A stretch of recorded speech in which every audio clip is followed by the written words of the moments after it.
tersebut tempat tinggal Rita Krisdianti tertutup rapat. Iya, para tetangga ini mengaku. Krisdianti, tenaga kerja wanita asal Ponorogo yang divonis hukuman gantung oleh Pengadilan Penang Malaysia. Setelah vonis tersebut, tempat tinggal Rita Krisdianti tertutup rapat. Iya, para tetangga ini mengaku tidak tahu mengapa keluarga Rita menutup diri.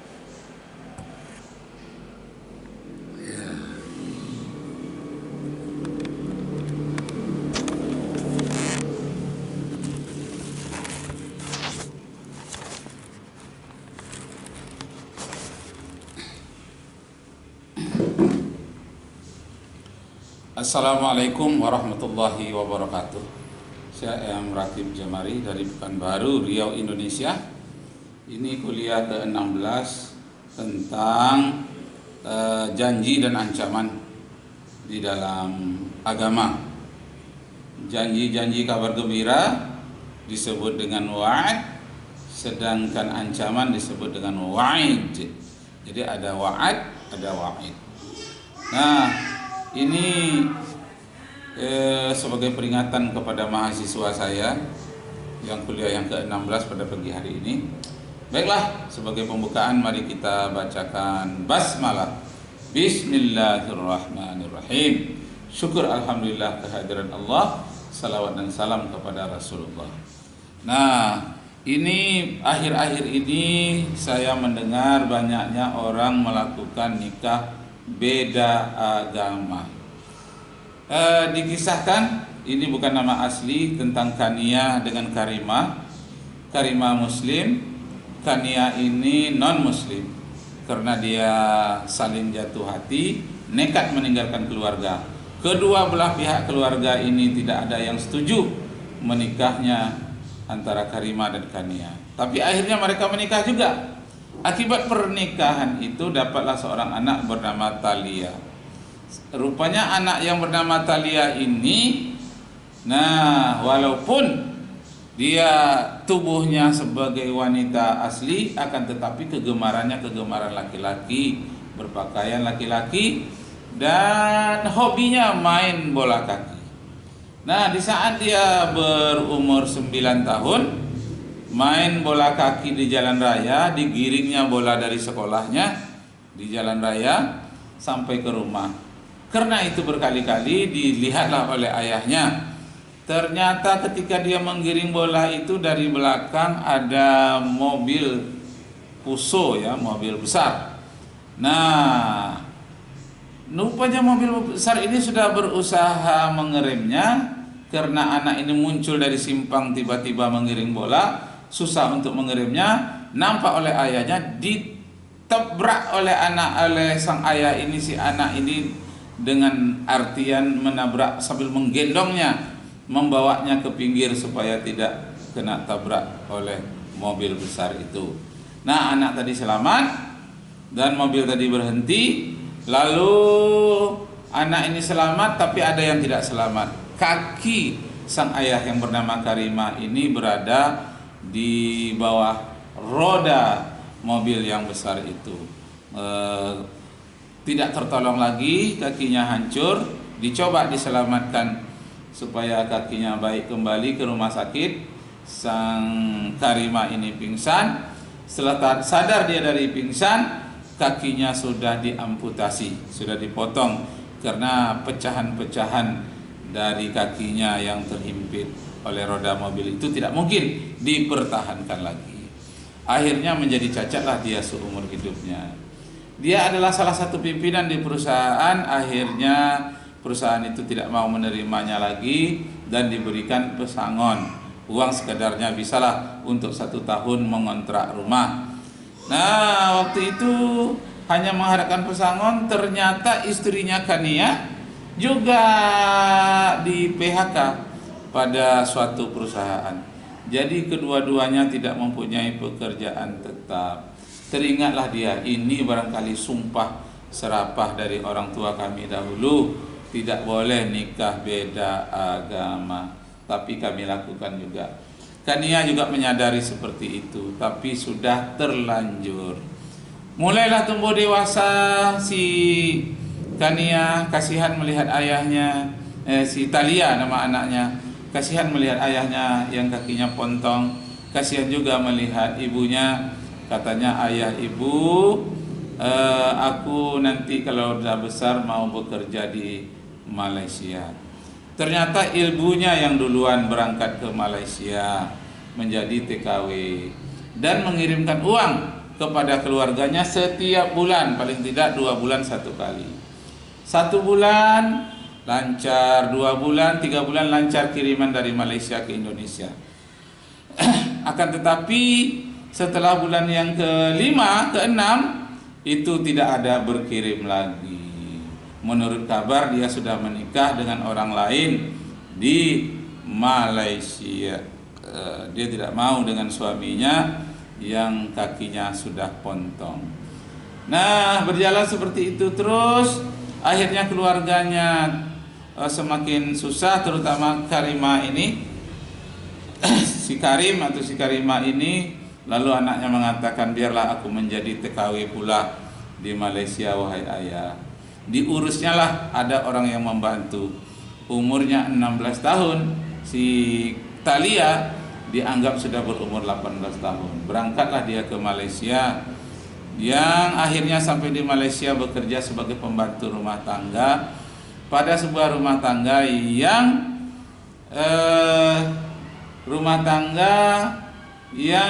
rumah tangga itu adalah ibu rumah tangganya sebagai istri ketiga dari seorang kaya yang dipanggil Datuk titik-titik. Datuk apa? Yang penting Datuk itu adalah orang terhormat di Malaysia. Nah, si Talia inilah mengirimkan uang untuk ayahnya 1 bulan, 2 bulan, 3 bulan, sampai bulan ke-4, bulan ke-5 tidak ada lagi surat Talia kepada ayahnya yang pontong kakinya itu. Yang ada adalah surat dari dari kerajaan Malaysia, yang isi suratnya, diharapkan minggu depan Encik Karimah datang ke Malaysia karena Talia telah melakukan jinayah. Dia membunuh Datuk di rumah istri ketiganya. Karena Datuk itu selalu menggodanya katanya. Nah, sang ayah pun menangis. Hampir dia tidak percaya. Mustahil tangan yang selembut itu dikatakan memegang pisau membunuh Pak Datuk itu. Mustahil, rasanya lembut, kulitnya putih, tangannya lembut, mustahil bisa membunuh orang. Tak percaya dia. Lalu pergilah ke Malaysia. Ternyata setelah disidang berkali-kali, ternyata benar memang dia membunuh dengan pisau. Nah, lalu dia akan diberikan hukuman gantung. Ketika dia akan diberikan hukuman gantung itu, dipeluklah oleh ayahnya sebagai pertemuan terakhir. Meleleh air matanya. Si ibunya juga belum datang. Nah, di saat dia tanya saya itu, nak, kenapa nasib ini begini, nak? Teringatlah oleh sang ayahnya Karimah itu, dia menikah beda agama. Yang dikutuk oleh orang tuanya, ditutup juga oleh mertuanya, calon mertua pada waktu itu. Tapi mereka nekat melanggar agama masing-masing demi cintanya yang telah tertanam katanya begitu dalam. Apapun risikonya akan ditanggung sekalipun maut menjemput kami. Nah, begitulah nekatnya si Karimah dengan Kania. Nah, ketika dia memeluk anaknya tadi, ucapan terakhir didoakannya anaknya yang sudah tidak bisa mungkin mengelak lagi dari hukuman gantung itu, barulah datang ibunya yang bernama Kania, karena dia berada di tempat yang lain, negara bagian kerajaan Malaysia. Nah, setelah datang ibunya langsung memukul suaminya yang bernama Karimah. Bang Karim, kaulah yang telah membunuh anak kita. Kenapa kau izinkan anak kita menjadi TKW umurnya baru 16, di KTP-nya ditulis 18. Aku tidak mengizinkan, dia cari sendiri, aku kan di rumah, keadaanku tidak mungkin untuk mengawasinya kemana-mana. Berarti kau yang telah membunuhnya. Tak lama kemudian dihukum gantunglah si Talia, anak wanitanya ini. Setelah dihukum gantung, dilihat oleh ibunya, sang ibunya menangis tiada tara. Nah, itulah kisahnya yang hukum gantung itu tadi. Nah, bagaimana di Malaysia terjadi? Wanita asal Ponorogo yang divonis dia gantung oleh pengadilan Penang Malaysia terlihat sepi. Pintu dan jendela rumah yang berada di Desa Gabel, Kecamatan Kauman, Ponorogo, Jawa Timur tertutup rapat. Nah, Ada Rita Krisdianti, tenaga kerja wanita asal Ponorogo yang divonis hukuman gantung oleh pengadilan Penang Malaysia. Setelah vonis tersebut, tempat tinggal Rita Krisdianti tertutup rapat. Ya, para tetangga ini mengaku tidak tahu mengapa keluarga Rita menutup diri. Nah, oke, itulah Bapak Ibu, saudara-saudara sekalian, sekilas tentang bahaya nikah beda agama yang tidak dapat restu dari kedua orang tua. Akhirnya terkena hukuman gantung di Malaysia. Itu sekilas, masih banyak kejadian-kejadian yang lain. Nah, sekarang kuliah yang ke-16 ini saya akan menyapa mahasiswa saya. Menyapa karena ini sudah merupakan jamnya. Ya, kita lihat sudah pukul berapa start. Nah, ini dia. Bismillahirrahmanirrahim. Apakah sudah ada mahasiswa saya? Connecting? Oh, ya sudah ada. Oh, iya. Ada ya.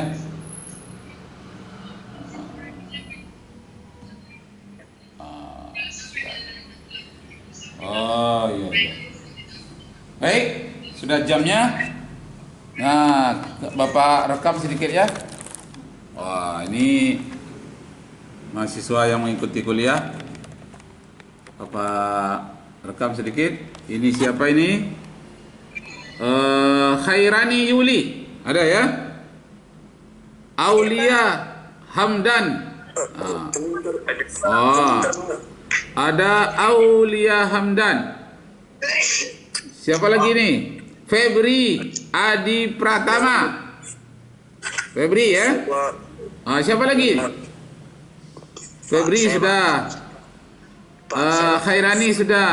Heni Septia. Heni Septia sudah ya? Adi Pratama. Febri Adi Pratama. Oke. Rizky Nanda Saputra. Oke, ada ya semua ya. Baik, mari kita mulai ya. Ya? Pak Esparial, Pak. Oh ya, Esparial Saputra. Oke. Nah. Muhammad Fajri Gusfi. Ya, ini siapa ini? Ada. Putri. Nah, ada. Terus Saya, Pak. Fitri Yulita. Ada. Muhammad Fajri Gusfi sudah. Fitri Yulita sudah. Oke ya, kita mulai ya. Oke, Pak. Nama siapa yang belum Bapak sebut?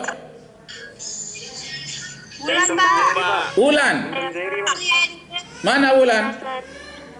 Saya, Pak. Oh ya, Mirna Sari.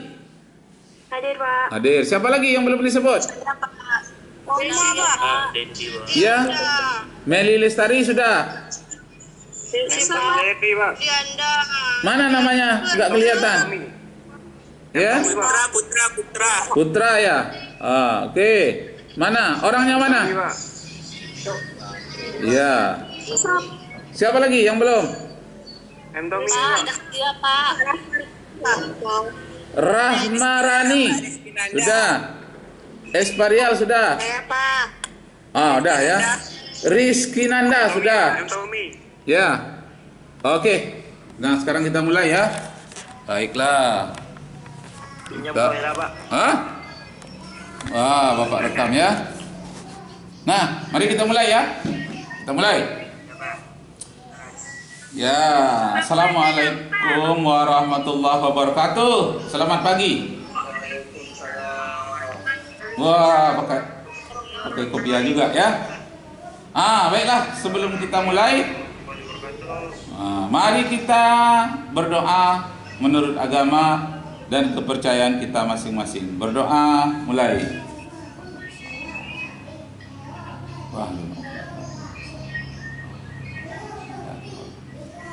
Doa selesai. Nah, baik, kita mulai. Kita ini pertemuan yang keberapa ini? Ke-16, ya. Pertemuan ke-16 kita merangkum sedikit. Pertemuan pertama ada yang ketinggalan, ya. Pertemuan pertama itu judulnya dulu adalah kerangka berpikir keagamaan, ya kan? Nah, ada yang tertinggal. Ada yang tertinggal, kita jemput sedikit. Yang tertinggal itu adalah kerangka berpikir dan janji dan ancaman keagamaan. Jadi kerangka berpikir, janji dan ancaman keagamaan. Nah, itu dia. Jadi di dalam pola berpikir keagamaan itu ada janji-janji yang indah berupa surga, kehidupan yang tenang. Nah, itu janji-janji surga ada di dalam setiap agama. Tapi dalam setiap agama juga ada ancaman dan peringatan. Peringatan apa? Peringatannya kalau minuman keras, judi, zina, pergaulan bebas itu di dunia akan dapat kualat, kedatangan sial istilah Melayunya. Di akhirat dia akan dimasukkan ke dalam neraka kalau dia tidak bertobat. Jadi antara janji, keindahan dan peringatan inilah kerangka berpikir agama itu diletakkan. Kalau saya berbuat yang dilarang oleh Tuhan, saya akan terkena ancaman. Kalau saya berbuat kebaikan, menolong orang, rajin ibadah, saya akan mendapatkan kebahagiaan. Nah, kalau janji berupa janji yang indah, yang bagus, itu dalam agama namanya wa'ad. Besok ya kalau Bapak tanya dalam ujian, apa artinya wa'ad? Wa'ad itu janji-janji keagamaan yang baik-baik, berita yang indah-indah. Tapi juga ada wa'id, ya. Wa'id itu merupakan peringatan keras dari ajaran agama. Peringatan jangan minuman keras, jangan makan binatang yang diharamkan, jangan bergaul bebas, jangan menzalimi orang. Jadi itu ada ancamannya, peringatannya. Jadi ada wa'ad, ada wa'id. Wa'ad pakai dal ya. Wa'ad itu adalah janji-janji yang baik, yang indah-indah. Wa'id peringatan keras, ancaman dari agama. Nah, itulah yang dimaksud dengan pembentukan kerangka berpikir keagamaan. Nah, Bapak terangkan ya, kita masih ada pertemuan besok satu lagi baru kita ujian ya. Itu untuk menyempurnakan pertemuan pertama dengan kedua saja. Yang dahulu hanya membuat makalah, belum tatap muka. Karena itu dijemputlah yang dua tadi. Ini jemputan satu, jemputan duanya hari Kamis yang akan datang baru kita ujian. Nah, baik anak-anakku sekalian, mahasiswaku yang kucintai, kita lanjutkan ya, anak-anak Bapak sekalian. Nah, kita lanjutkan. Nah, janji dan ancaman di dalam semua agama. Kalau di agama Buddha dan Hindu itu namanya karma. Ada karma baik, ada karma jahat. Siapa yang berbuat baik akan mendapatkan karma baik. Siapa yang berbuat jahat akan mendapatkan balasan yang jahat pula. Kalau di dalam agama Kristen ada namanya tabur tuai. Siapa yang menabur, dia akan menuai. Siapa menabur angin akan menuai badai. Siapa yang menabur benih, dia akan menuai. Artinya taburlah yang baik-baik supaya kita mendapatkan balasan baik. Jangan menabur kezaliman dan kejahatan, akhirnya kejahatan itu akan kembali kepada kita juga. Ya, Rizky Nanda ya. Nah, itu dia. Nah, sekarang coba kalian simpulkan satu peristiwa. Ya, ini PR-nya nih. PR ya. Satu peristiwa kalian analisis, ini adalah ancaman dan peringatan dari ajaran agama. Apa ancaman dari ajaran agama itu? Tidak boleh menikah dengan orang yang berbeda agama. Ya. Terdapat di dalam surat Al-Baqarah ayat 221. Ingat, kalau Bapak tanya besok dalam ujian, surat Al-Baqarah ayat 221 tentang larangan menikah beda agama. Itu hukumnya haram. Kalau di dalam bahasa Arabnya bunyinya la tunkihul musyrikati hatta yu'minna. Jangan kamu nikahi wanita-wanita yang tidak seagama denganmu, yang disebut dengan wanita musyrikat. Nah, nih kisahnya. Ada kejadian di Indonesia ini, seorang muslim namanya Kania. Seorang muslim namanya Karima jatuh hati kepada wanita musyrikat namanya Kania. Beda agama ya, Karima muslim, Kania non muslim. Namanya mirip-mirip ya, Kania, Karima. Nah, ketika mereka memperkenalkan kepada keluarga, Karima dibawanya Kania ke rumah keluarga, tidak ada satupun keluarganya yang setuju, terutama ayah dan ibunya.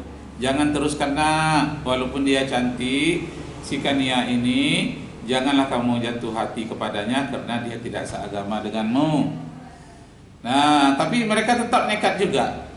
Maka Karima ini dibawa pula oleh Kania kepada keluarganya bahwa mereka itu ingin menikah.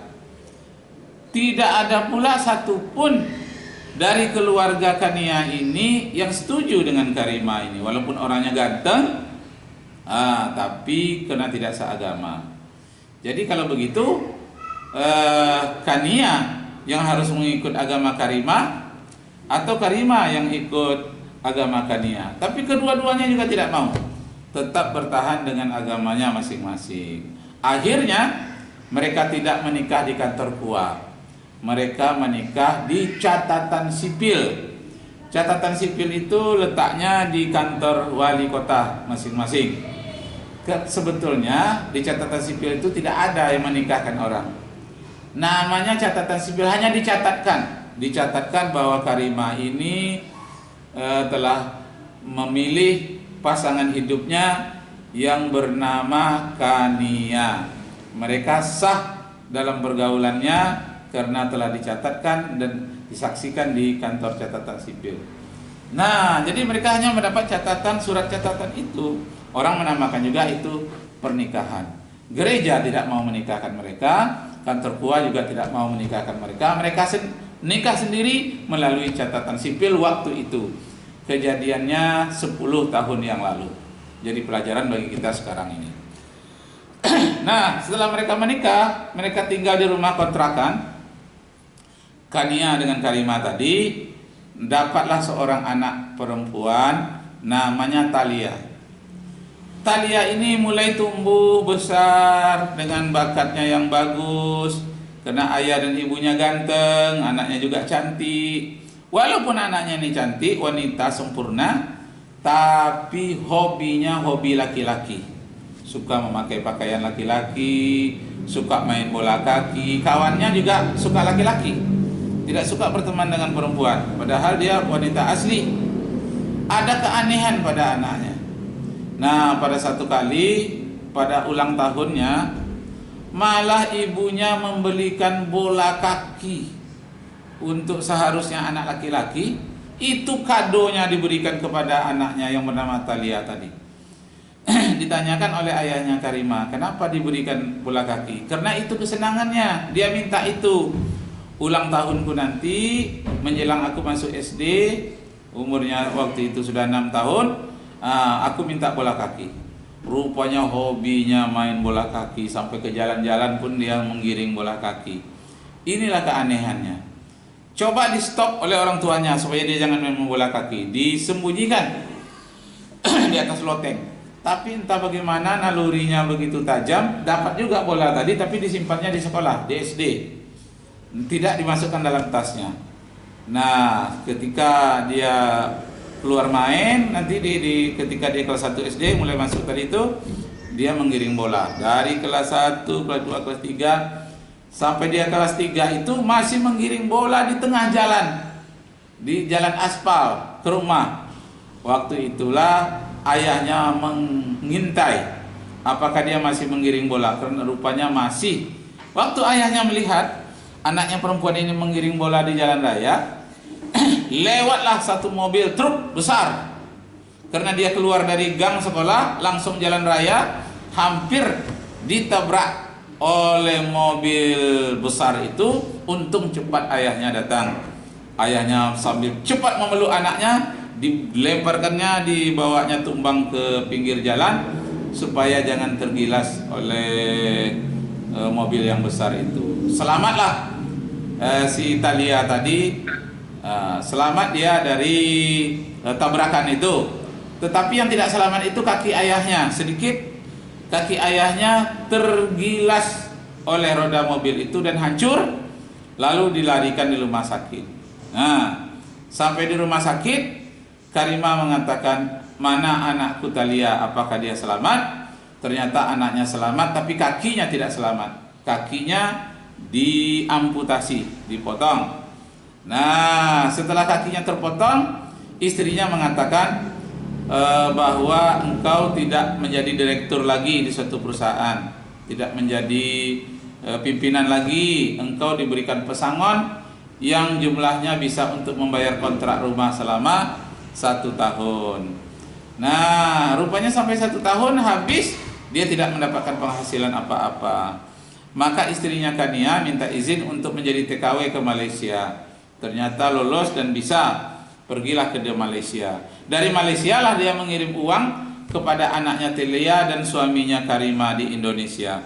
Dikirim uang 1 bulan, 2 bulan, sampai 6 bulan, itu masih sukses. Tapi bulan yang ke-7 tidak ada kiriman lagi. Menurut orang-orang kawannya, dia sudah menikah lagi dengan orang lain di Malaysia. Dia minta pasrah, minta cerai dari suaminya Karimah yang potong kakinya. Nah, menangislah anaknya yang bernama Thalia. Anaknya sudah tamat SD, lalu masuk SMP. Setahun, 2 tahun hidupnya menderita. Singkat ceritanya, sampailah dia kelas 3 SMP, umur 16 tahun. Dia minta untuk jadi TKW juga ke Malaysia, tapi umurnya baru 16 tahun. Entah bagaimana, ada orang yang membantunya, mengurusnya, umurnya dibuatkan 18 tahun. Padahal 16 tahun. 18 tahun ini sudah bisa menjadi TKW ke Malaysia. Berangkatlah dia ke Malaysia.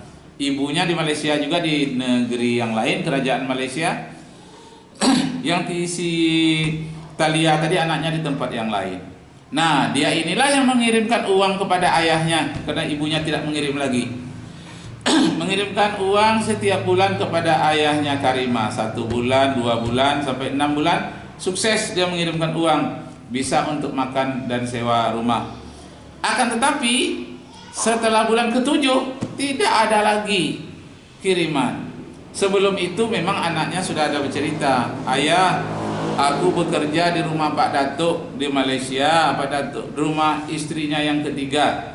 Tapi walaupun Pak Datuk ini istrinya sudah 3, aku masih digodain Pak. Doakanlah agar Ananda selamat. Itu suratnya yang terakhir. Nah, pada bulan ke-7 surat dari Thalia tidak sampai. Yang datang itu adalah surat dari kerajaan Malaysia yang menyatakan si Thalia akan diberikan hukuman gantung karena dia telah membunuh Pak Datuk di rumah istrinya ketiga. Terbukti dia membunuh Pak Datuk itu. Nah, lalu ayahnya tidak percaya. Mustahillah si Thalia ini yang tangannya lembut, kulitnya putih, orangnya lemah lembut, orangnya penyayang, tak mungkinlah dia bisa membunuh dengan tangannya yang lemah itu. Nah, dia katanya menggunakan pisau dapur menurut ceritanya. Lalu dipanggillah ayahnya untuk pertemuan terakhir di Malaysia sebelum anaknya diberikan hukuman gantung beberapa bulan kemudian. Nah, akhirnya ayahnya pergi. Nah, sampailah di tempat hukuman gantung itu, yang istrinya atau mantan istrinya si Kania belum datang. Si Karima ini datang menghadapi anaknya, dia peluk, dia cium anaknya ciuman terakhir. Hai anakku, akhirnya kita berpisah juga. Ibumu ternyata tidak datang. Biarlah kita berdua. Anaknya tadi tetap menundukkan kepala dengan bercucuran air mata. Dia katakan, ayah, aku tidak tahu semuanya jadi begini. Itu aja perkataan terakhir. Yang ayahnya juga mengatakan, anakku, aku juga tidak menyangka engkau akan seperti ini. Nah, ketika dia sedang peluk-pelukan saling menangis, datanglah ibunya yang bernama Kania. Apa kata ibunya? Suamiku, kaulah yang telah membunuh anakmu. Kenapa kau izinkan umurnya baru 16 tahun? Katanya, aku tidak tahu, ada orang yang menolongnya, dibuat umurnya 18 tahun. Tidak lama mereka berbicara di tempat itu, akhirnya dibawalah ke tiang gantungan dan anaknya mati. Sang ibunya pingsan, sang ayah pun pingsan. Nah, pada waktu itu dia dibangunkan, sadar, teringatlah dia kembali. Inilah akibatnya kalau melanggar larangan agama. Kalau di Islam, surat Al-Baqarah ayat 221, la tunkihul musyrikat, jangan kamu menikahi wanita yang tidak seagama. Nah, tapi dia langgar juga demi cintanya. Dia merasakan akibatnya. Pertama, kakinya sudah pontong. Yang kedua, dia kehilangan jabatan di suatu perusahaan. Yang ketiga, dia di PHK. Yang keempat, anaknya meninggal dunia. Yang kelima, istrinya pun nikah dengan orang lain. Itulah akibatnya kalau melanggar ancaman agama. Nah, kesimpulan kuliah kita pada hari ini, dalam agama itu ada wa'ad, namanya ada wa'id. Wa'ad itu janji-janji gembira surga. Tapi ada juga wa'id, itu peringatan dan ancaman. Nah, karena itu peringatan dan ancaman agama itu janganlah kita langgar, nanti kita akan menyesal seumur hidup. Jadi bagi anak-anakku, mahasiswaku, pegang teguhlah agama masing-masing. Jangan dilanggar walaupun kalian saling jatuh cinta. Tapi ingat, aturan-aturan agama lebih kuat daripada cinta insan manusia. Cinta itu hanya sementara. Nah, ternyata cinta yang sementara ini tidak boleh dikalahkan oleh cinta yang abadi dari Tuhan yang Maha Esa. Janganlah melanggar aturan agama. Nah, kembali kita pada pembahasan kita yang tertinggal kemarin, kerangka berpikir keagamaan serta janji dan ancamannya. Nah, maksudnya janji dan ancaman agama. Nah, itu yang tertinggal. Jadi kerangka berpikir keagamaan itu diletakkan di antara akal yang sehat untuk menimbang janji-janji baik dan janji-janji jelek, dan artinya ancaman yang menakutkan. Keduanya itu harus berada di dalam otak pemikiran dari orang-orang yang beragama. Di dalam agama Kristen gitu juga ada harapan, janji, tapi ada juga pencegahan. Hal-hal yang dilarang itu tidak boleh dilanggar. Nah, jadi ya bagaimana? Wa'id itu ancaman. Kalau wa'ad berita gembira. Jadi wa'ad itu berita gembira, berbuat baik dapat pahala, kemudian dapat ganjaran surga, orang yang saleh, anak yang saleh, istri yang soleha, hidup damai di dunia, bahagia besok di akhirat. Itu namanya wa'ad. Wa'ad, ya. Janji-janji gembira. Nah, kalau wa'id pakai dal juga, wa'id itu artinya peringatan dan ancaman keras. Nah, apa peringatan dan ancaman keras itu? Ancaman keras itu kalau di dalam agama Kristen itu yang paling pokok itu ada 10. Dalam Islam juga sama 10. Namanya Ten Commandments, 10 ketentuan Tuhan. Ya, tersebut dinyatakan dalam kitab Keluaran namanya, kitab Nabi Musa ya, kitab Taurat. Taurat Musa namanya kitab Keluaran pasal 20 ayat 3 sampai ayat 17. Nah, di situ dinyatakan yang pertama itu larangan kerasnya, jangan menyembah ilah lain selain dari Tuhanmu, selain dari Allah, karena aku Tuhan yang cemburu. Begitu katanya. Jangan kamu sembah ilah lain, aku Tuhan yang cemburu. Yang kedua, don't make some idol. Jangan membuat-buat patung kalau patung itu akan disembah. Tapi kalau patung boneka mainan anak-anak boleh. Jadi jangan membuat patung, karena patung itu tadi mudah dimasuki oleh roh-roh halus. Jadi kalau ada di rumah kalian patung-patung yang tidak bagus ya, yang sifatnya tidak mendidik, itu lebih bagus disingkirkan, karena dia punya potensi, tapi tidak pasti, punya potensi akan dimasuki oleh roh-roh halus.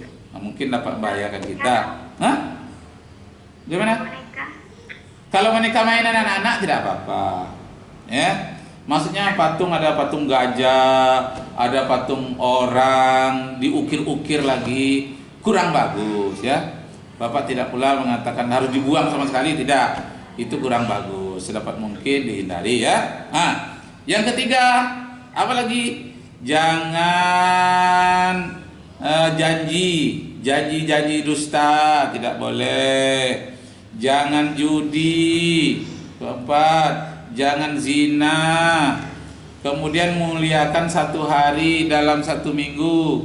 Kalau di Yahudi namanya hari Sabat, hari Sabtu. Kalau di Islam hari Jumat. Itu harus dimuliakan. Bagi orang Islam, muliakanlah hari Jumat. Kalau orang Yahudi, muliakanlah hari Sabtu. Kalau di Nasrani atau Kristen kan hari Minggu ya.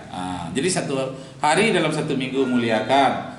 Jadi jangan bergaul bebas, jangan zina, jangan mencuri, don't steal, jangan mencuri, don't make adultery, jangan sekali-kali bergaul bebas.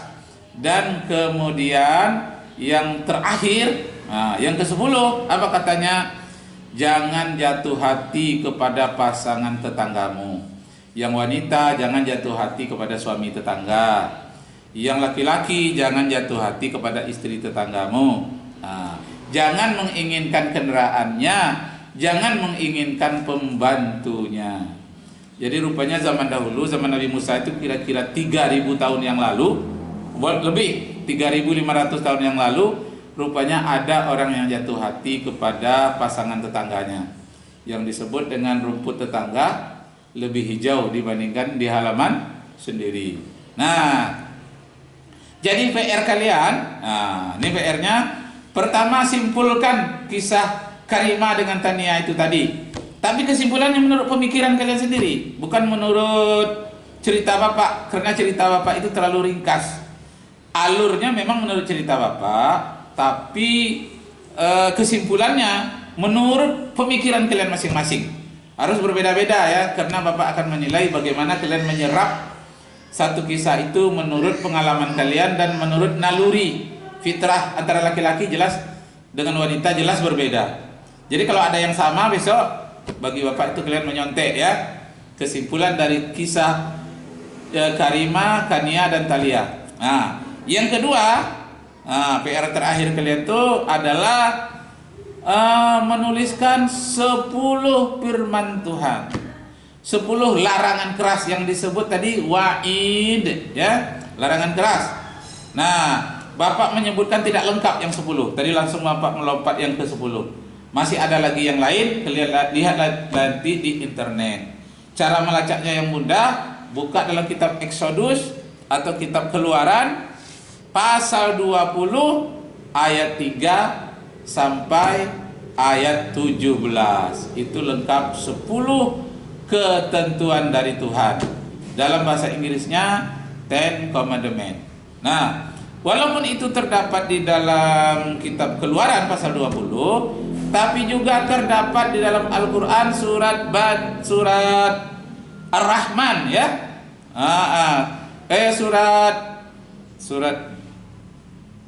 Tunggu dulu, surat ayat 63. Ayat 63 ya. Surat Al-A'raf. Bukan. Surat Bani Israel atau surat Al-Isra ya, ayat 63 sampai 73 ya, 10 ayat. Jadi Ten Commandment itu dalam kitab Musa terdapat juga di dalam kitab Bani Israel atau surat yang ke-17 atau surat Al-Isra ayat 63 sampai ayat 73 ya, yang bercerita tentang larangan-larangan keras terhadap umat beragama. Itu jangan kita, larangan keras antar umat beragama itu jangan kita langgar ya. Kalau kita langgar, kita akan menerima akibatnya, walaupun tidak persis seperti Kania dan Karimah merasakan, mungkin caranya berbeda pula. Tuhan akan memberikan ujian, balasan dengan cara yang berbeda-beda sesuai dengan keadaan mereka masing-masing. Mana tahu nanti anak-anak bapak ini ada pula yang jatuh hati kepada yang tidak seagama. Itu rem lah itu ya. Kecuali kalian bisa mengajaknya untuk bisa seagama.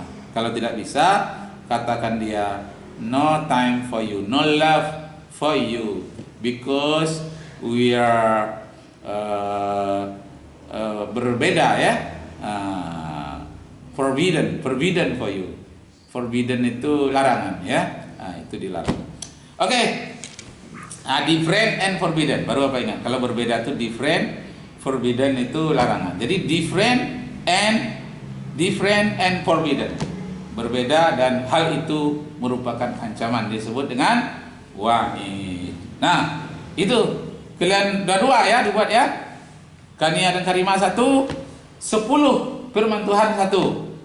Ditulis. Itu besok diserahkan kepada Bapak. Nah, ada lagi yang ketiga.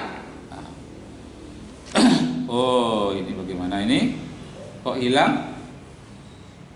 Bentar ya. Update now. Bentar.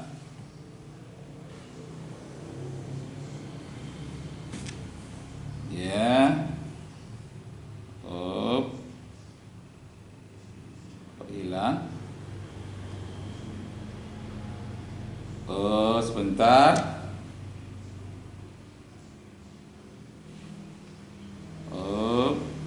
Ini bagaimana ini?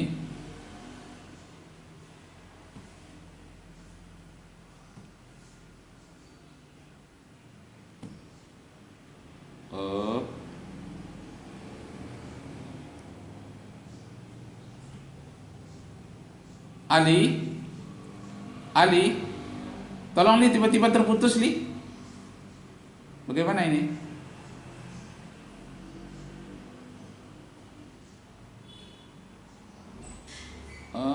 Tiba-tiba terputus. Ini tiba-tiba terputus, jamnya belum sampai lagi. 8.45 seharusnya. Bagaimana nih? Tiba-tiba terputus.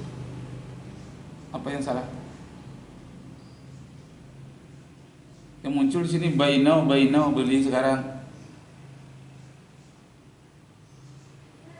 Udah selesai? Ayah ada salah tekan nak? Enggak. Kok bisa selesai? Belum lagi. Update tadi ada tulis. Update dia berarti. Update now. Tuh tekan update. Ulang lagi lah. Kok hilang? Buka lagi ya. Tak lagi.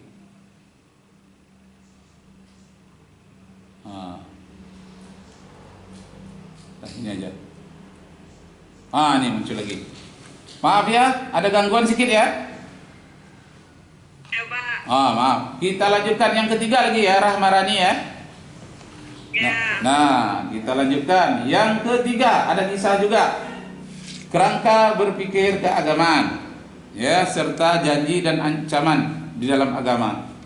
Nah, ada seorang profesor namanya Ehrenfels, pakai S ujungnya, Ehrenfels, ya. Ehrenfels ini dia tidak percaya dengan agama. Lalu dia ini pintar ini, profesor, doktornya aja ada 5 doktor. Kemudian MA, pokoknya terhebat dia. Tapi dia anti agama. Apa katanya? Agama tidak perlu. Yang penting sains, otak dan sains cukup. Nah, waktu itu dia belum punya istri. Dicarinya lah istri yang paling cantik, ya, karena dia kaya, pangkat tinggi, dia berkesempatan untuk mencari istri yang paling cantik di kotanya, di Prancis, ya. Nah, disodorkan orang lah seorang putri yang paling cantik, selalu memenangkan foto model. Nah, lalu dia dekati, dia tanya bersedia atau tidak menikah dengan dia. Ternyata orang foto model ini bersedia menikah dengan Ehrenfels, menjadilah sebagai istri. Nah, setelah dia menikah beberapa bulan, barulah dia tahu bahwa istrinya itu tidak tamat SD. Istrinya itu hanya sampai kelas 2 SD. Nah, jadi tidak bisa diajak diskusi oleh seorang profesor, hanya sebagai pendamping saja. Akan tetapi dalam pernikahannya itu, walaupun dia sudah bisa menghilangkan suatu kekesalan dalam hatinya, istrinya tidak tamat SD, nggak apa-apa. Tetapi yang mengganjal berikutnya, dia punya akhirnya dia ingin punya anak, tapi tidak dapat anak selama 15 tahun. Tahun ke-15 barulah dia bisa mendapatkan anak dengan cara disuntik, dengan beri vitamin segala macam, berhasil, dan istrinya hamil dan lahirlah anaknya si John. Setelah si John itu lahir, nah mulai dia masuk SD, mulai pula lah nampak gejala yang tidak baik pada anak laki-lakinya ini, si John ini. Kenapa? Karena orang lain sudah bisa naik sepeda, dia masih jatuh-jatuh terus naik sepeda. Kemudian membaca dia belum bisa. Kelas 1 SD, dah tamat kelas 1, dia belum bisa membaca. Nah, akhirnya setelah 2 tahun di kelas 1 barulah naik di kelas 2. Hanya bisa membaca huruf itu sampai 10 atau 9 huruf saja. Selebih itu dia tidak bisa menggabungkan. Kawan-kawannya sudah naik kelas 5, dia baru di kelas 2 dan tidak bisa naik lagi. Hanya kelas 2 saja. Nah, mahasiswanya yang tidak lulus berdemonstrasi. Katanya bodoh anak profesor bodoh. Nah, mahasiswa yang tidak lulus ini karena dia ngasih nilai itu agak killer. Nah, pada waktu itu malulah dia. Mengapa aku tidak bisa membuat anakku jadi cerdas?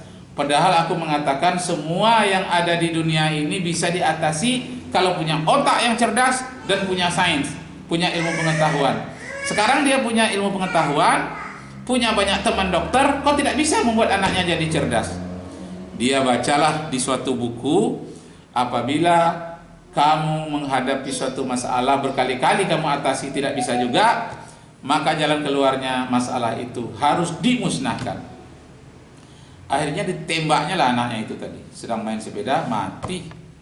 Tiba-tiba tangannya menggigil. Dia masuk lagi ke laboratorium, ke perpustakaannya, dia baca lagi buku. Apa katanya? Kalau seorang anak yang bodoh bukanlah anak yang salah, tapi yang salah itu faktor gen. Faktor gen itu keturunan.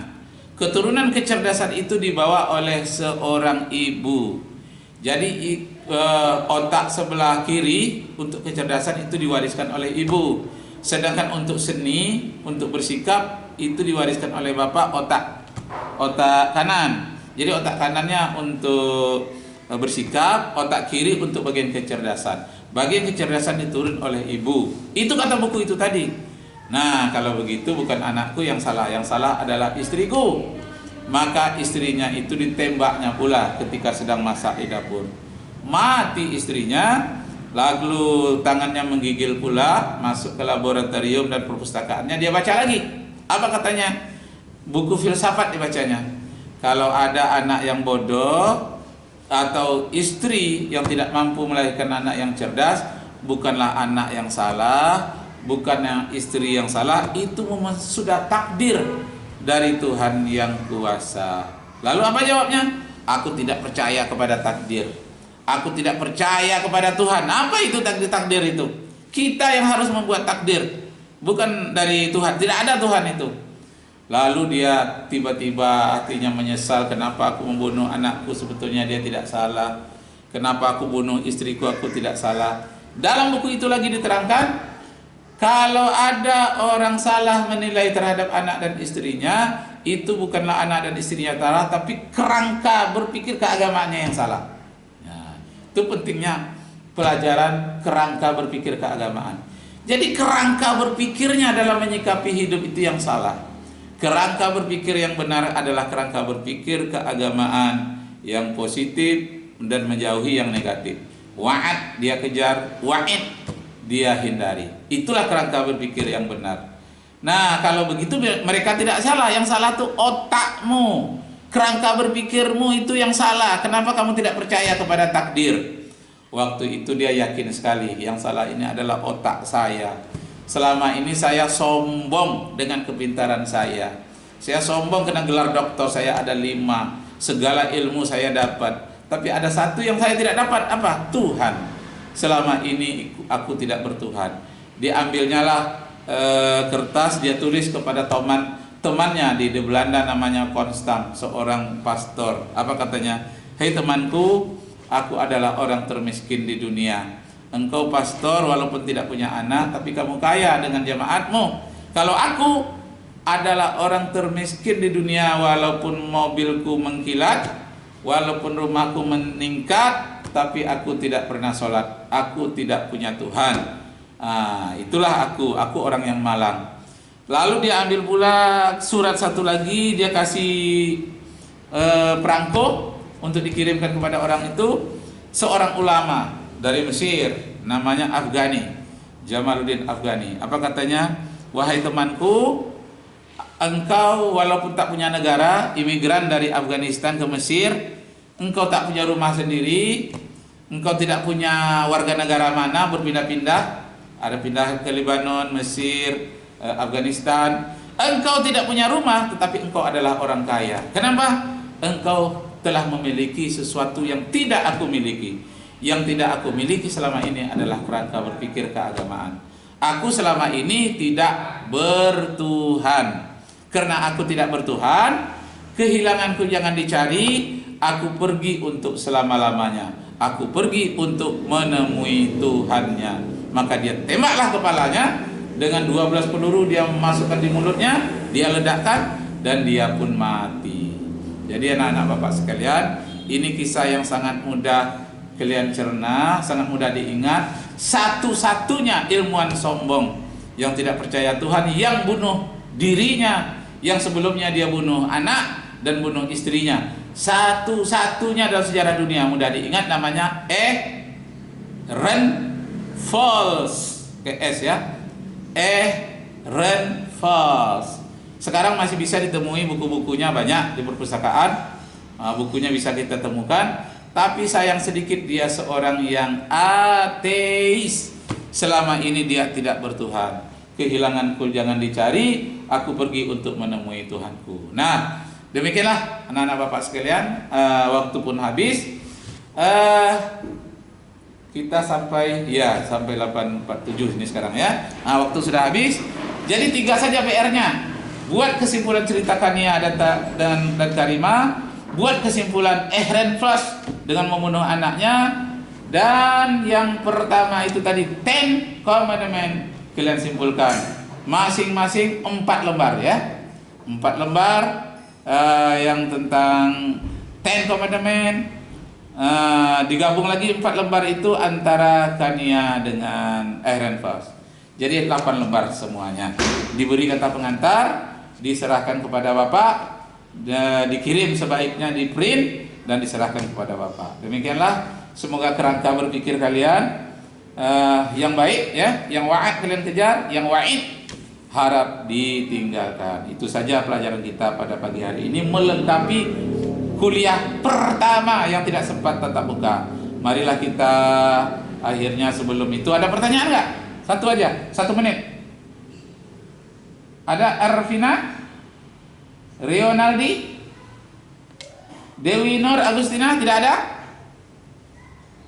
Ya, akhirnya mari kita tutup dengan berdoa menurut agama dan kepercayaan kita masing-masing. Ya, berdoa mulai. Rabbi shrah li sadri wa yassir li amri wa hlul 'uqdatam min lisani yafqahu qawli walhamdulillahirabbil alamin. Doa selesai. Sampai ketemu lagi di minggu yang akan datang. Wabillahi taufiq wal hidayah. Wassalamualaikum warahmatullahi wabarakatuh. Ya, sampai ketemu. Waalaikumsalam warahmatullahi wabarakatuh. Ya, ini nama kalian terekam semuanya. Oke. Ya, masih ada rekaman terakhir ya. 1. Ini wajah siapa ini? Yulianda ya? Yulianda Ertika Najeges, cantik kali. Oke. Oke, sampailah waktu kita. Dah.